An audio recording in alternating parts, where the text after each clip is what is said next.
Hello, Soul Crew. Great to see you again in another moment of the now. Um, the transmission for this moment is very, very powerful. So I want to create more awareness on a space of compassion and acceptance and just like gentle energy so that we can fall deeper into our emotions and into our divine feminine. Remember that we are all made up of masculine and feminine energy, and there's some of us that actually embodied it in this incarnation. Yet we all, inwards, we all have that feminine aspect within ourselves and that masculine aspect. So this is geared towards the divine feminine aspect within ourselves. And I'm gonna be expanding maybe a little bit more on that if necessary. Mainly this part is gonna talk about unconditional love, deep healing, deep transformation, and just the sensitivities and the sensibleness that entails the feminine energies, right? Understanding that the contrast, the masculine, is more of an active energy. It kind of cuts through more, it's more structured, it leads. So that's how they both complement. I see sometimes the mind, the rational world, more as the masculine, and then the emotions and the heart space as the feminine. So understanding those two, I'm going to be directing this more to the feminine aspect within ourselves, be it like the emotional world, the healing processes that we may be going through, and how to navigate unconditional love. If at any point ever there are any questions or any doubts or anything that you would like me to expand on, please feel free to start a conversation, and I'm always happy to elaborate or clear up, or we can always be clear on our words, or transmissions can always be polished. So I'm always happy if I trigger anything that I can elaborate or do some housekeeping. I'm always up for following through with my words and clearing them up or editing if necessary. That being said, this beautiful transmission comes through with so much love, so much support, so much compassion, understanding that the journey has been challenging, that it might have not been what we were promised, that it may not look like what we expected. It's definitely not what we were sold on. And with all of that comes the despair, and the emotional turmoils of just coming to terms with what is and what isn't and what could have been. That being said, so the journey or the message starts with the divine feminine calling out for our awareness, calling out for our attention. This may also resonate with people that have gone, again, to a certain degree, we all have our own stories, our own narratives, our own unfolding of our story, but this could resonate with people that have gone through very tough relationships, being at a family level, friendships, or romantic, heartbroken, people that have been betrayed maybe or abandoned, just very, very complicated situations where sometimes it has taken a toll on our mental health or on our confidence, our self-care, our self-image, how we perceive ourselves. So this message encompasses, and it's geared to all of those souls out there that maybe it's long way in the past, maybe it's recent, maybe we're going through it, maybe we even think that we've overcome it as long as we don't talk about it. So this is for you, this resonates, and thank you so much for sharing the space with me. Know that there's a lot of compassion and love coming through, because there's a lot of acknowledgement on the fact that the path has been very, very challenging. It could have taken 1,000 souls to do it, and yet you are here entailing the journey and showing up for yourself. So thank you so much. I really, really cherish and appreciate your presence. That being said, we start with like coming to a full circle, and I want to bring to your awareness that what you're carrying and what you're healing is not just you.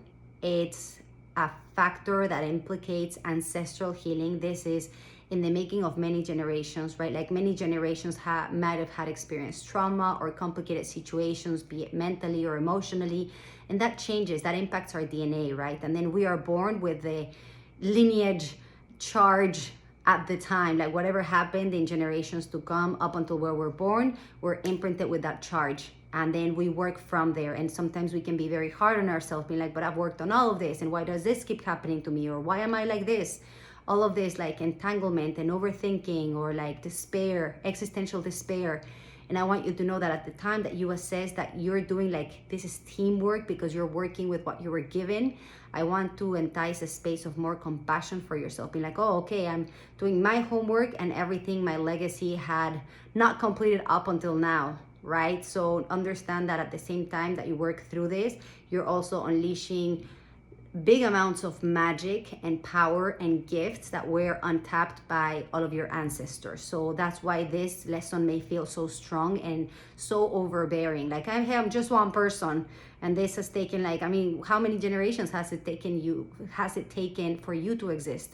And once you begin to gather your head around that, you're like, oh, okay, this was a group making project, and yet I am privileged enough to work through this because you have the fortitude, you have what it takes to work through this. And we've been rushing, and this is a moment to say it's time to slow down. It's time to drop the expectations. Something very important here is to feel through and accept whatever you've been through, whoever you had to be,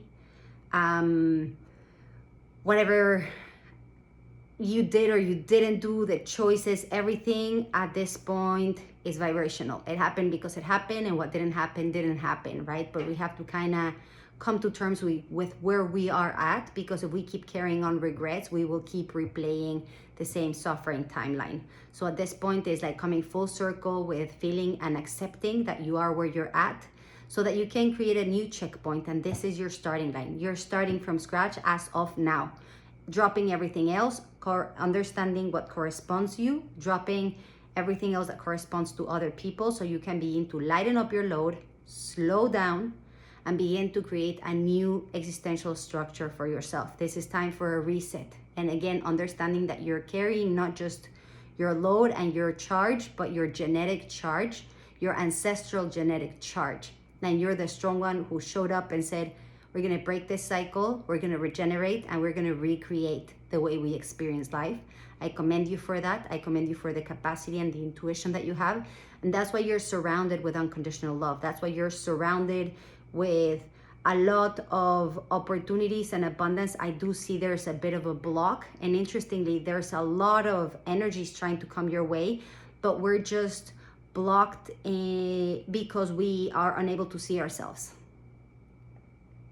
So if you are unable to love yourself unconditionally, it can be very hard to honor what you deserve.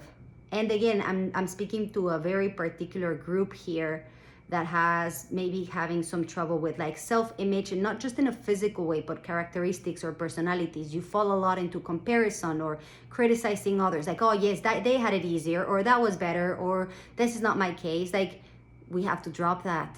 That conditional thinking is just eating you away. You are who you are, and you're unique in your own way. And this is an invitation to love yourself unconditionally, not to accept that this is going to be this for the rest of your life, but to accept that, for example, if a glass is broken and I don't accept that, I'm going to be stepping on glass. Once I accept that the glass is broken and I start cleaning it up, then I can do something about it, right? So I'm not saying like, if you're not in the best shape of your life, or if you're not looking the way that you like, I'm not saying accept it and just like live that like that for the rest of your life. Be like, this is my current weight.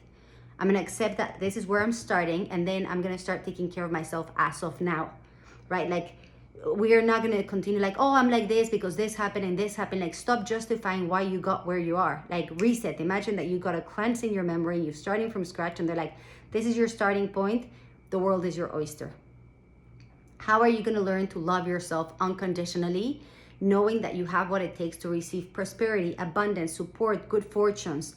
It's just the self-image that is I see it like a little bit distorted, so you're unable to see yourself for the worth that you are, and you're trying to put that on others. Oh, once I get accepted by others, or once this relationship works out, or once somebody validates it, then I'll believe it. That conditional thinking is keeping you in the fabric of conditional love, and that can be very tricky because it's always like, once this happens, then I'll do this. And being self-governing and strengthening your soul means I'm going to do this regardless, because this is who I am, because this is what I'm made up of, because this is what I deserve. And it's not just telling yourself, but showing up for yourself every day. And this is a practice that I love. And it's like, even if at the beginning you have to practice because it feels inauthentic, you start practicing and you wake up and you're like, how does a person that loves themselves treat themselves? How do a person that loves themselves treat themselves? Right? And then at times when you're feeling harsh with yourself, when you're sabotaging yourself, your diet, your habits, you go back being like, how do the best version of myself treats herself, himself? And you begin to treat yourself with the highest degree of respect and love because you're worth it. Yet unless you do that for yourself, it's going to be very hard to have a baseline so that when you go out and look for a relationship or work through the current relationships that you have, it's like, how are you going to set the baseline? And why would anybody care about you more than you do yourself? Right? So this is harsh, but it's like tough love. It's coming through being like, you have to take care of yourself. And we know that it's been a tough ride. But at some point, you have to honor who you are first, and then other people will follow suit. Because if you don't respect yourself, you'll probably mingle with people that don't respect you.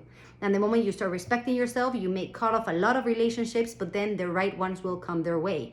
But what I'm gathering here is like everything is in your favor if you want it to, but you have to set up the pace first.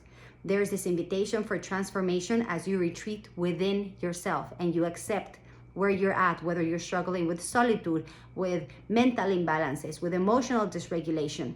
You don't have to sort everything at once. You just have to acknowledge there's work to be done and know that everybody has work to be done. And instead of, oh yeah, but that person has this and I don't.